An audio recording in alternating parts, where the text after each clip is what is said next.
I'm walking back to the university in this ancient town, just me in the darkness, accompanied only by my thoughts.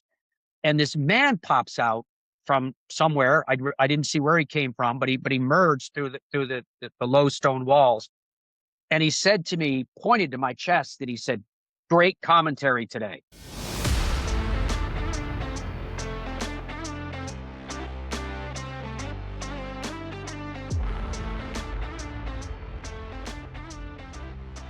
Ladies and gentlemen, welcome to another episode of the Whole Story Podcast. Robbie here.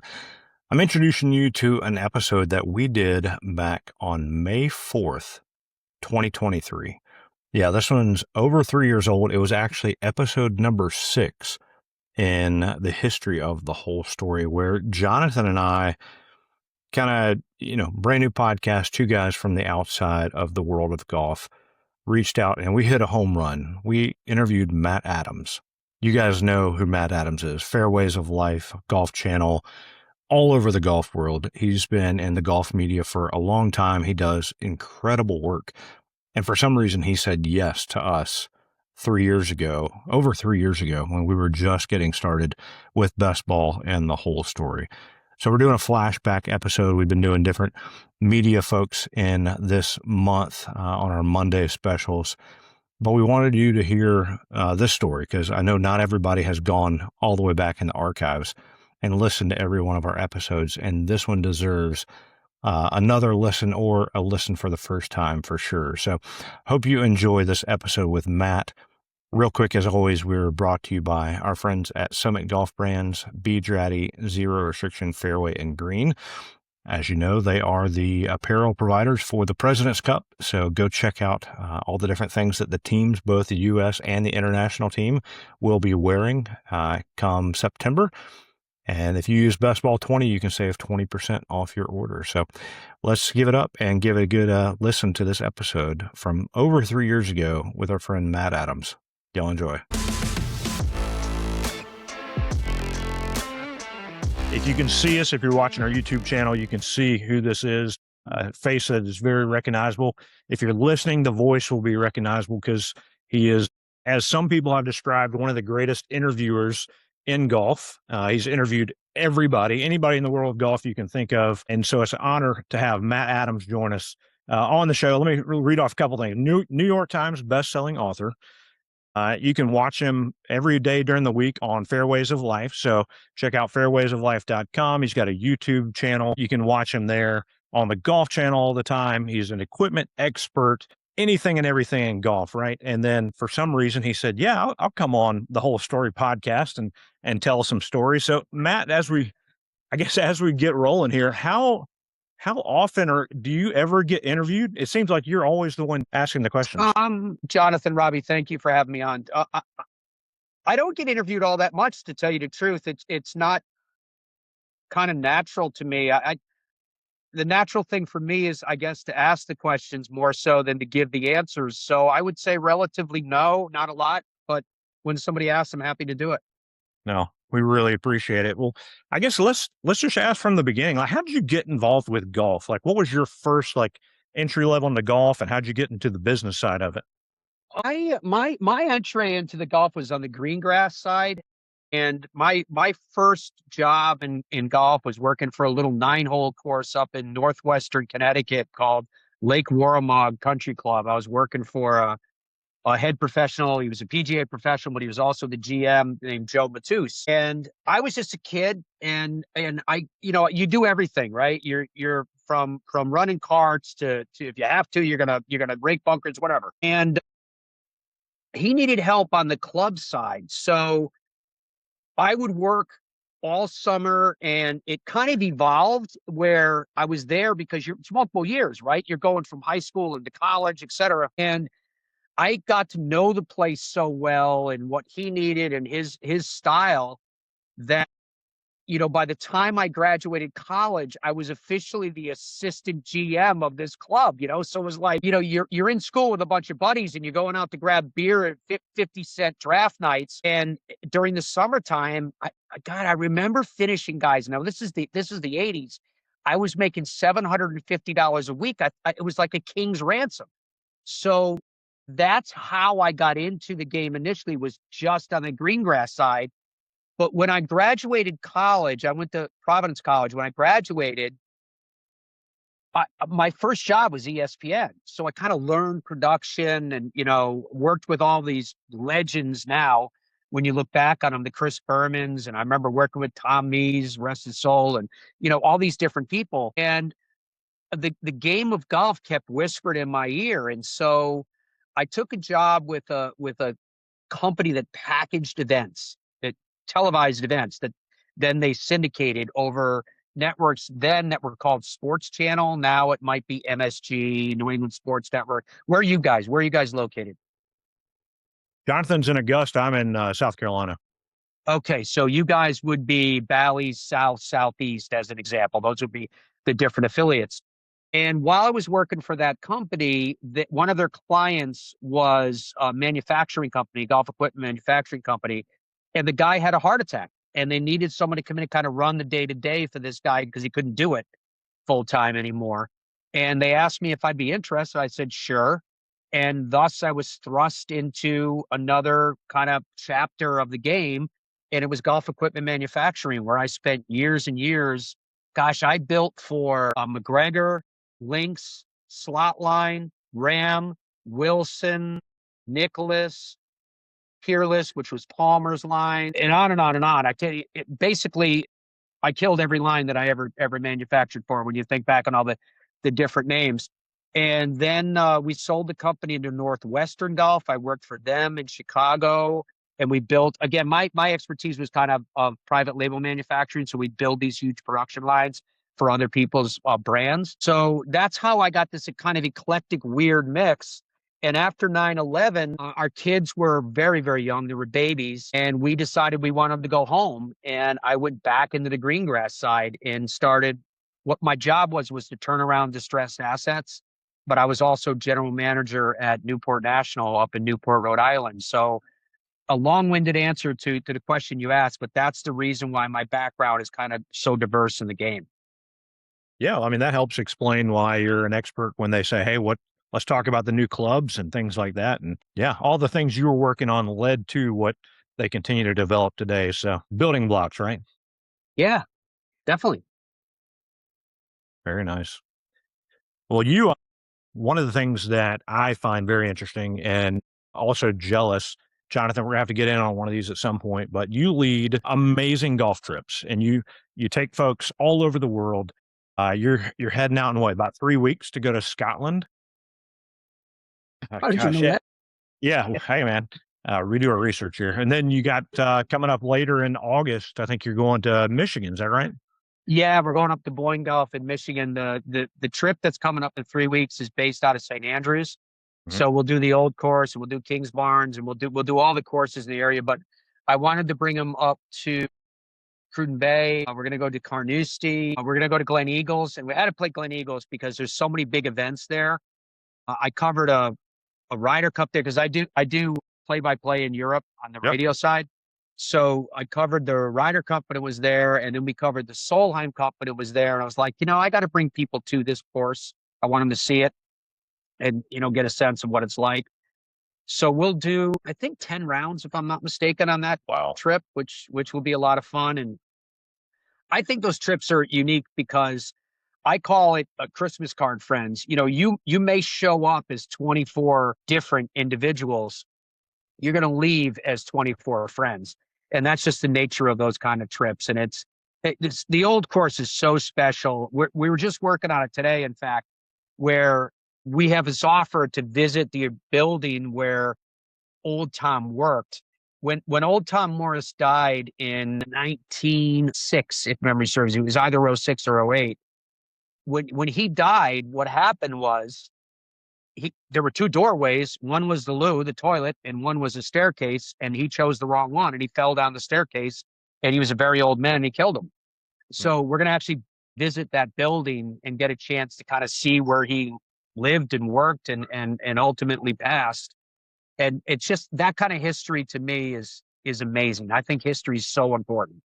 Yeah, I got a chance to visit Scotland years back, probably 5, 6 years ago, and an old pastor friend of ours from Scotland. He had moved back home, and he lives off the ninth green at Carnoustie. And he said, my son and I got to go putt the practice green there at Carnoustie, but we said, hey, we'd love to connect with you. And he asked what our plans were, and we said, well, we're going to see St. Andrews, kind of our last thing. And he said, I'll drive over there and give you a tour. So he walked us around, the town of St. Andrews, and we went to the graveyards where the old time Morris is, and he just, the incredible university and just everything there. And then we putted on the Himalayas. So it was, we didn't get a chance to play it, but it was an amazing experience. So let me ask this, what course there, besides the old course, besides Carnoustie? I mean, Kingsbarn's getting a lot of attention now, but what's the one that not everybody hears about that you say is that you're going to play on your trip that you would recommend to others? I think Crail Old is very unique, and I think people will know the name. I think it's famous enough that they'll know it, but I doubt that many people have taken the time to head over there and play. It's a relatively short course, and I've played it at times when it's been so benign it feels like a par three course. I played it at times where the wind is ripping in off an angry sea, and you can't get to a par three with a driver. I mean, it's just how it goes. But off the 14th hole, there's as you're walking to the next tee, you have to pay attention. There's an old cave, and inside of that cave, on the roof of this in the stone, there's etched an old Celtic cross. And rumor was that an old Scottish king took refuge in this cave when they were being invaded. He ended up being killed. So it's got incredible amount of history in this tiny little space. And those are the things that when we go on these trips, like when you were talking about your tour of Scotland, I love that. That's what I do when the people come in. I'll walk them through the town, and I'll take them to Allen Robertson's. I'll take them to Old Tom. I'll take them to Young Tom's graves in the cathedral graveyard. I'll take them to the St. Andrew's Castle ruins. I'll show them the bottle dungeon, all that stuff that makes St. Andrews so incredibly unique. And the last time, I think it was the last time, maybe the time before that we were there, what I try to do the night before we play the old course is I try to take them down to the first tee. And the reason why I do this is because it's a very emotional experience, as I'm sure you appreciate. And the first time that I was there, I always take a few of my buddies with me. And one time I was teeing off and I was playing with John McGinnis, a former tour player. And I hit my tee shot, kind of stepped aside for Johnny to hit his. Johnny hits his tee shot. It was a beautiful day, ethereal sunshine. And I turned back to Johnny and I said to him, isn't this beautiful? Isn't this special? And Johnny had tears just pouring down his face. Now, this is a player that's played in multiple PGA Tour events and majors, and yet it was so emotional. So I try to bring people down there before now, so they can kind of get their feet on the ground and you stumble into it, not realizing how much it actually is in the middle of town. And so the last time we did it, it was, geez, what year was it? There was an Open coming up that summer. And we stepped down the steps and walked up and went to the first tee to look at it. Who's standing on the first tee with a podium, the claret jug on top of the podium next to him, but Tom Watson. Wow. I mean, you can't make up this magic, right? And Tom Watson looks at me and he has this big smile on his face and goes, Matty, what are you doing here? And I said, I'm here with a group. We're gonna tour. And he looks at me like a little kid and he goes, are you guys playing the old course today? And I was like, no, not till tomorrow, but it was just so magical. And I said to Tom, hey, would you mind if the guys came up and kind of shook your hand, took a picture with you? He's like, no, bring them all up. It's just that's such a special place. And things happen there. I'll tell you a story that this summer we had the 150th there, which was amazing. And I've got some good stories from that one. But prior to that, we were there in 15. And if you guys recall, the weather was atrocious. Absolutely atrocious. So we couldn't finish on Sunday.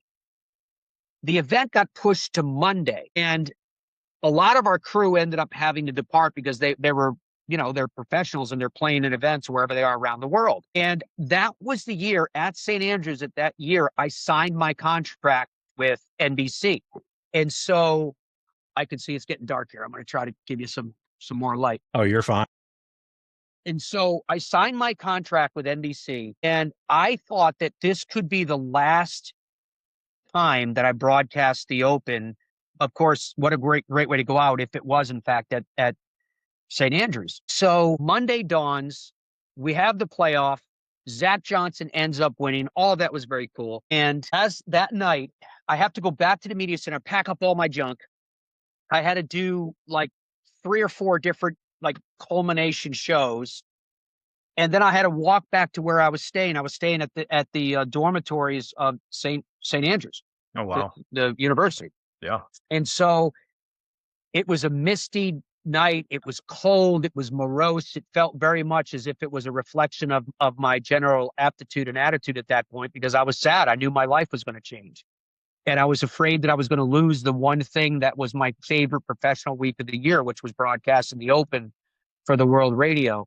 So I felt like, I'd love to just get a shot of whiskey and a pint. And every single pub door that I went to was shoulder to shoulder, and you couldn't get in. So I'm carrying my bags in each hand, and I'm walking down the street feeling sorry for myself. Misty rain all around me.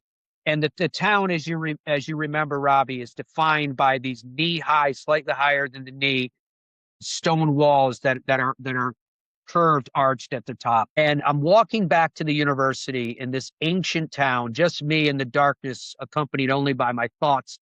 And this man pops out from somewhere. I didn't see where he came from, but he emerged through the low stone walls. And he said to me, pointed to my chest, that he said, "Great commentary today." And I had a myriad of thoughts running through my mind, because I'm radio.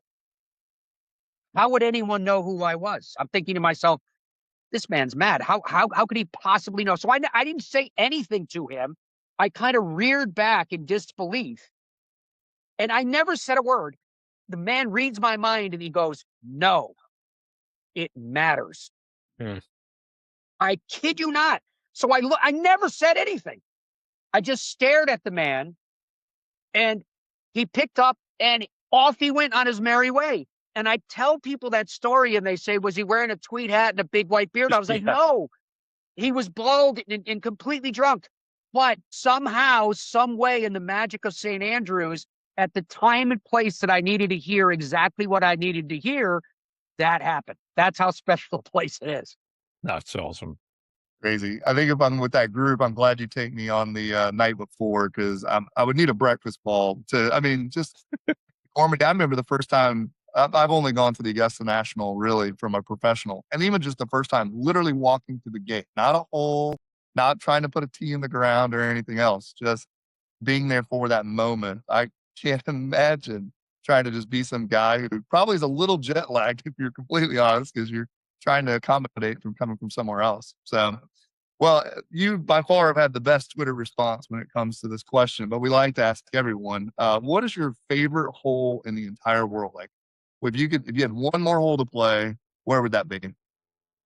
I think for me, I'm Irish. I've dual citizenship. So for me, it's the 6th hole at Lahinch, where have you guys played the 6th hole at Lahinch? Do you know that No. hole at all?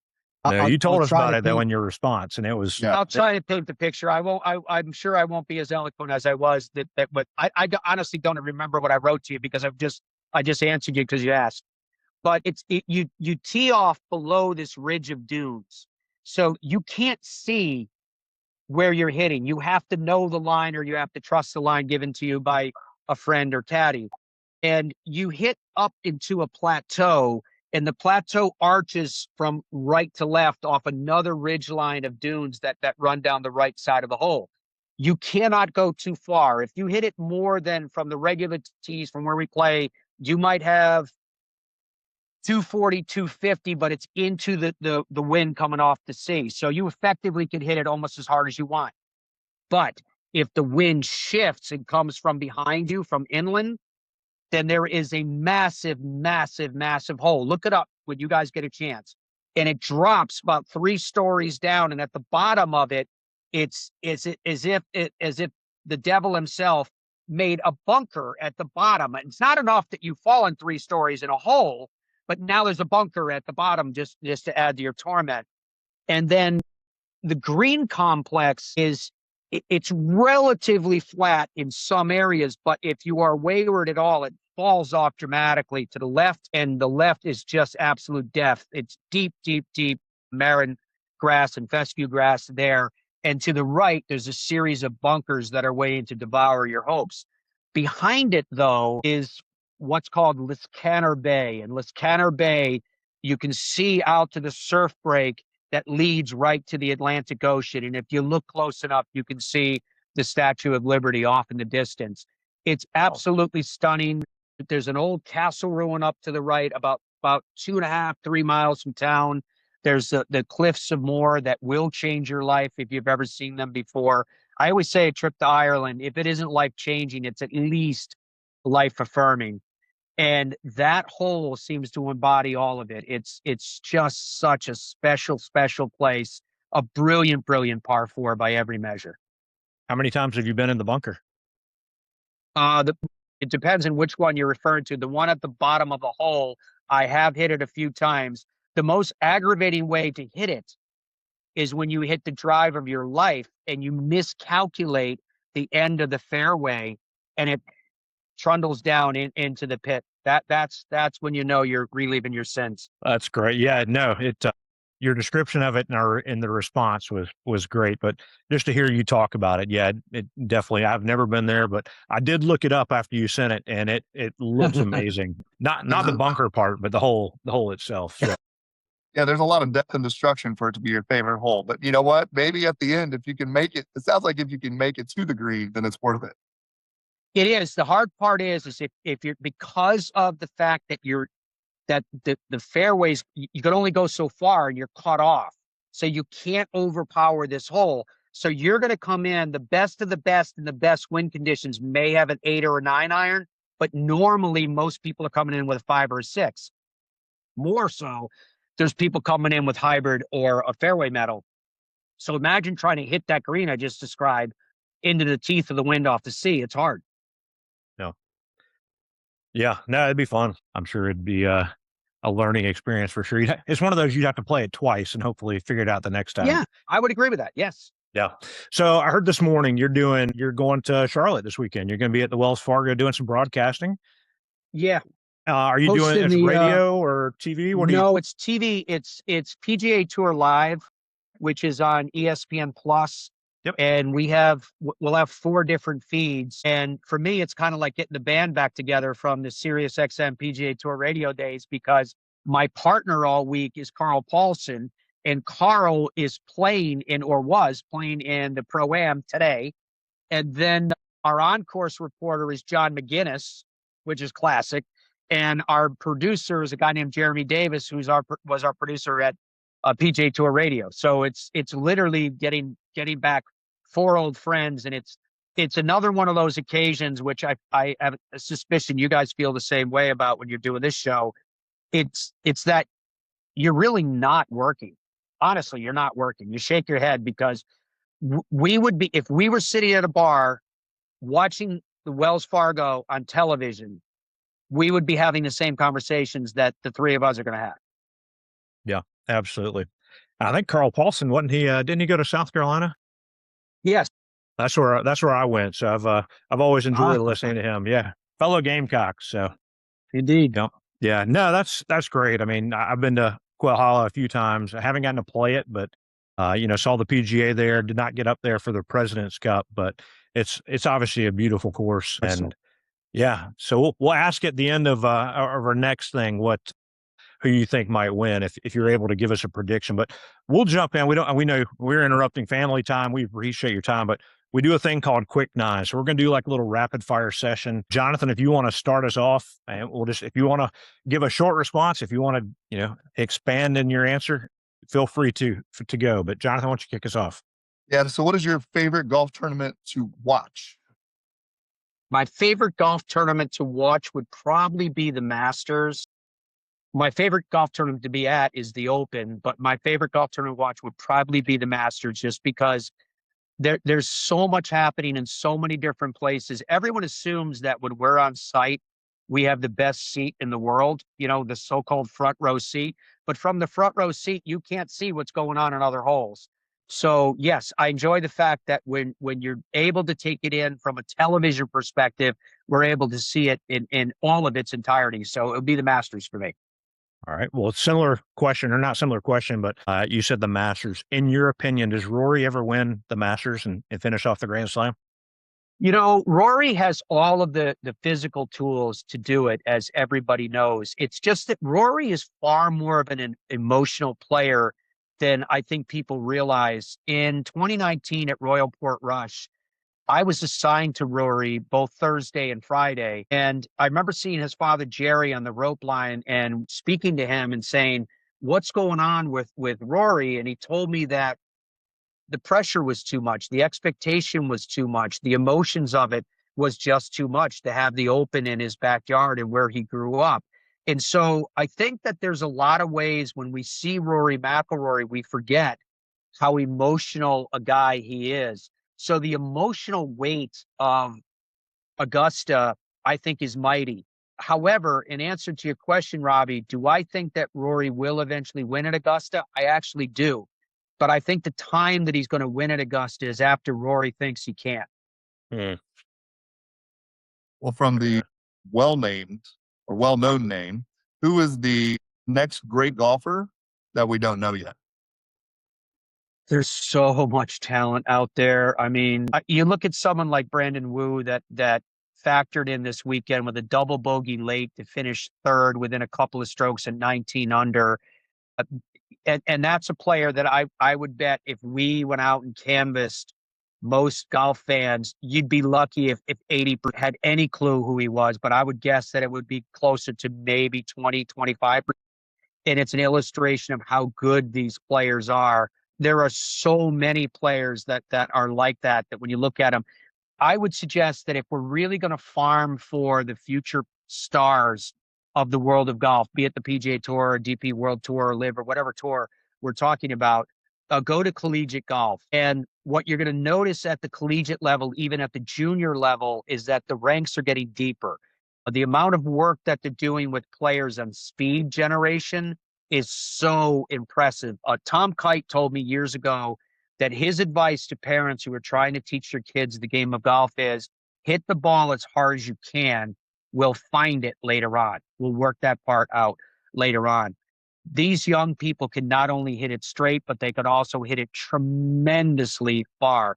So the annals of players, Brandon's just one of them, but the annals of players that are so good that I would tell you to keep an eye on would number literally in the hundreds. That's how good the world of golf is coming from behind. And that's why with me, I mean, you didn't ask me this question, but just as an aside here, when people talk to me about the world of golf as though it's in some death spiral of turmoil, I don't actually think it is. The world of golf is going to be fine competitively at its highest level, because for those of us that are able to see it, there is tremendous talent coming through, and there will be. I don't think we're going to see another Tiger Woods. I don't think that's climbing too far out on the limb to say that, but we're going to see players that are immensely talented, and we're going to see more and more parity of the highest caliber.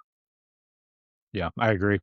And you mentioned Tom Kite, actually, another Gamecock connection. His son David was in South Carolina, and I got to play with him a few times. So Nice. great family. So no, that's yeah. I mean, there's a ton of good golfers out there. So I appreciate someone with a little more behind the scenes knowledge getting your insight there. So what's a course that you have never played that is on your list of like, man, I've got to play this one sometime?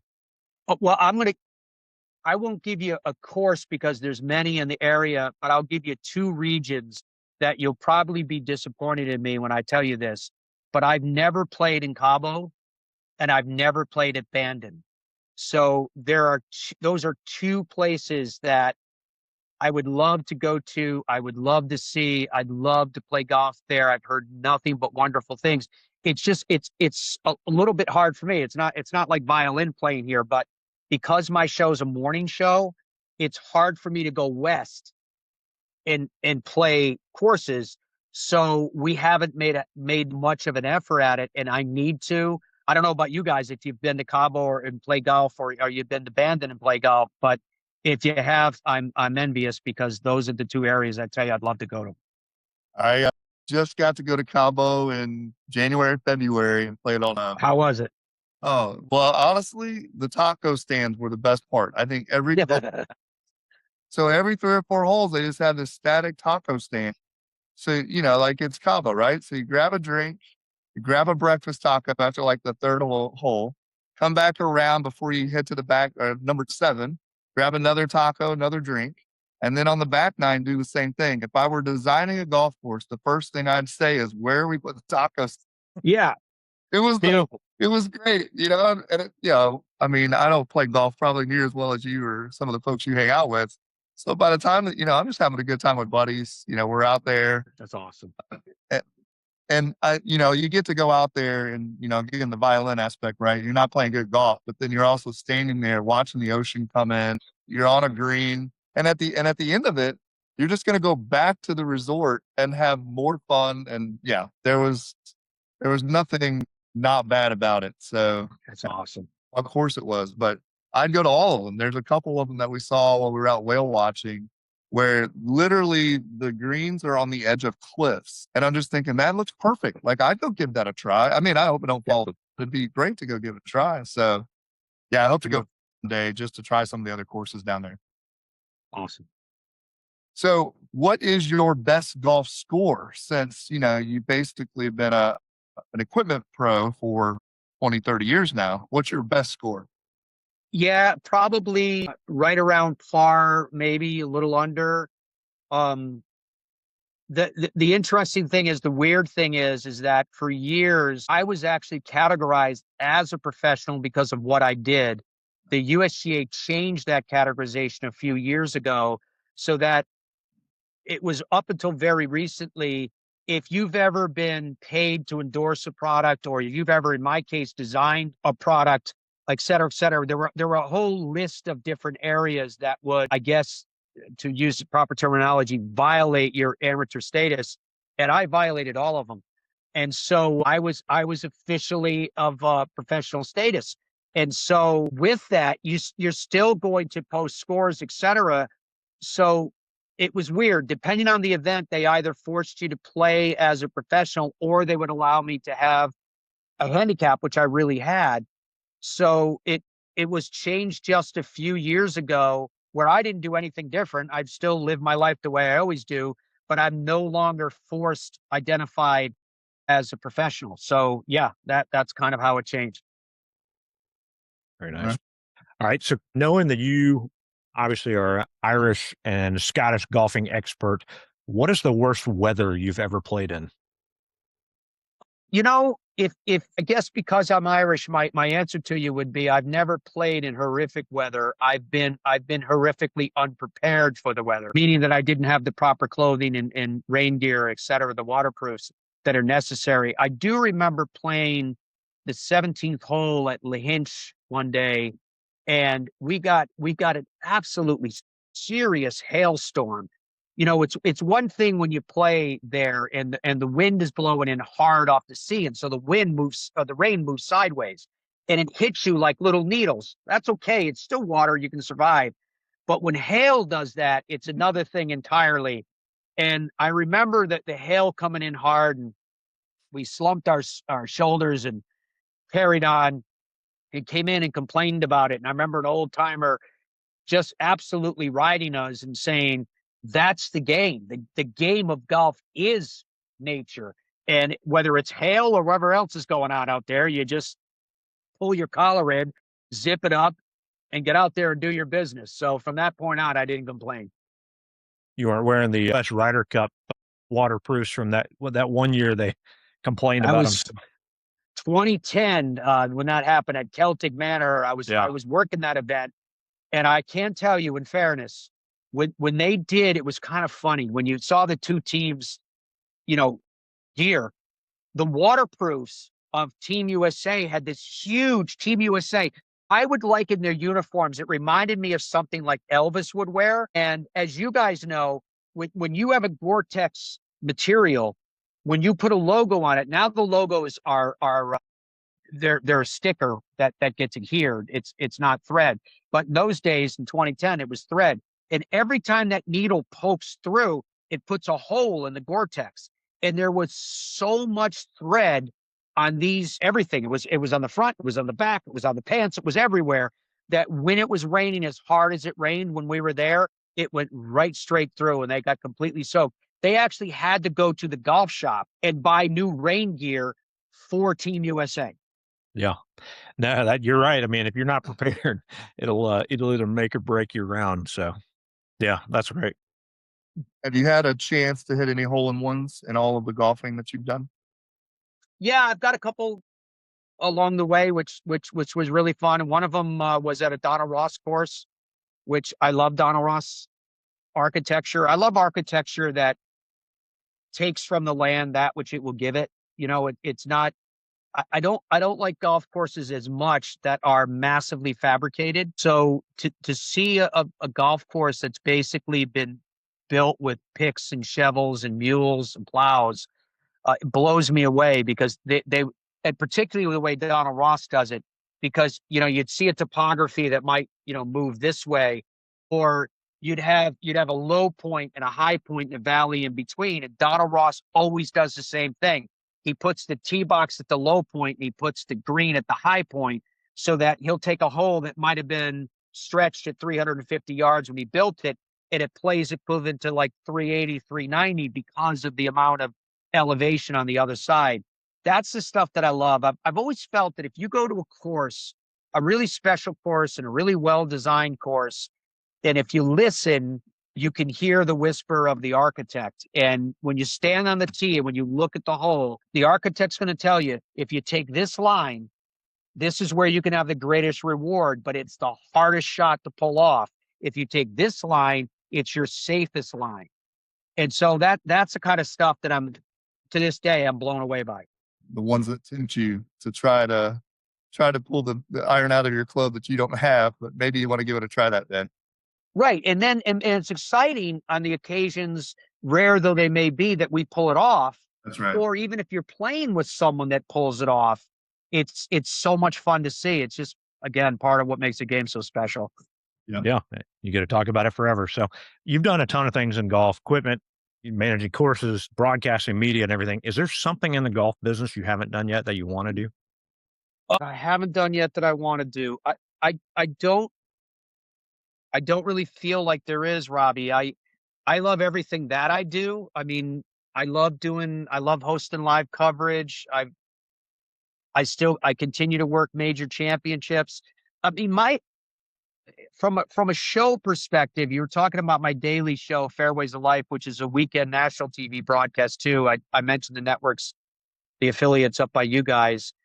I mean, I feel like my job is not to tell people what to think. My job is to present them with the facts of what's going on. I'm not reticent to give my opinion, but this time I don't think my opinion means any more than anyone else's. My job is to tell you what the facts are and allow people to come up with their own conclusions from there. And to be able to do that and share stories with people about their life and their experiences, the same stuff that we're doing right now, is a massive, massive, massive, massive honor and incredibly humbling. And I really don't feel like I'm deficit of anything. I feel like, if anything, I've gotten more than I could ever possibly expect from the game. So yeah, it's a labor of love for sure. But I'm very, very happy with every experience that I've been able to be a part of.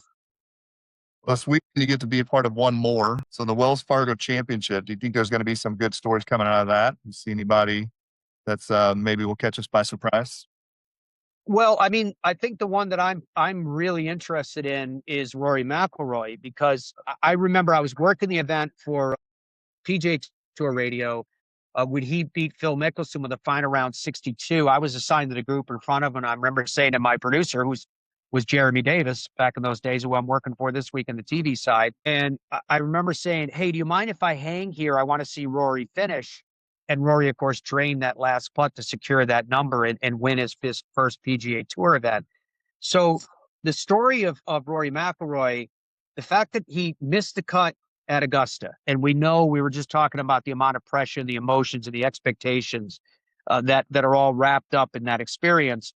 And then the fact that the very next week at the RBC Heritage that he didn't play in that designated event when he had already skipped the designated event, potentially costing him upwards to $3 million, causes one to ask questions. We still haven't had those questions answered. And Rory is such an honest guy that one way, shape, or form, we're going to find out. And so I'm really curious where he stands, where his game is, where his head is, where his emotions are. So right now, to me, he is the biggest story going into the week from my personal standpoint. Who do you think wins? It could very well be Rory because you've got a guy that's had success at that golf course before. I actually think you have to keep a close eye on Webb Simpson. I know that kind of sounds almost when we're talking about Quail Hollow. I'm just putting my seatbelt on here. When we're talking about Quail Hollow, it almost sounds cliche because of how well he knows the golf course and the fact that he's there. But it's legit with Webb. Webb's a guy that I think people easily like to pass over and think that, well, you know, when we're talking about star power and you know, the big bombers and the big names, but he's one that can sneak up and he can win. So he would be one that I would definitely throw in the mix. So yeah, I mean, it's as you guys know, and as you were talking about, that golf course is gorgeous. That golf course has only gotten better as time has gone on. The entire region is such class. I remember the first time that I was signed to be there for Golf Channel. And I remember calling my wife, Donna, and saying, love, this place is the whole area. This place is so beautiful. And I remember her saying to me kind of almost sarcastically, so are we moving there now? So I must say that stuff a lot. So it's a really, really cool area and a really fun area to be, first class in every way. Yeah. It'll be a good week, another elevated tour event. So all the big names will be there. Well, yeah, we'll hope you have fun. Matt, thank you so much. Really, honestly, thank your wife Donna, who wrapped up everything in Carrabba's as well as is driving you home now. She's driving me home as we speak. Yeah. Yeah, I know exactly. Like she's pulling double duty on the whole thing. So we appreciate you taking time away from your family. If you haven't already, tune into the Fairways of Life. You can follow him on Twitter, Matt Adams FOL, and then you can sign up for the Fairways of Life fan trips, which, as you've already heard, you're going to get all the jitters out before you actually go up and tee it off. So. For Robbie, myself, and again, our guest of honor, Matt Adams, thank you for listening this week, listener. And that is the whole story.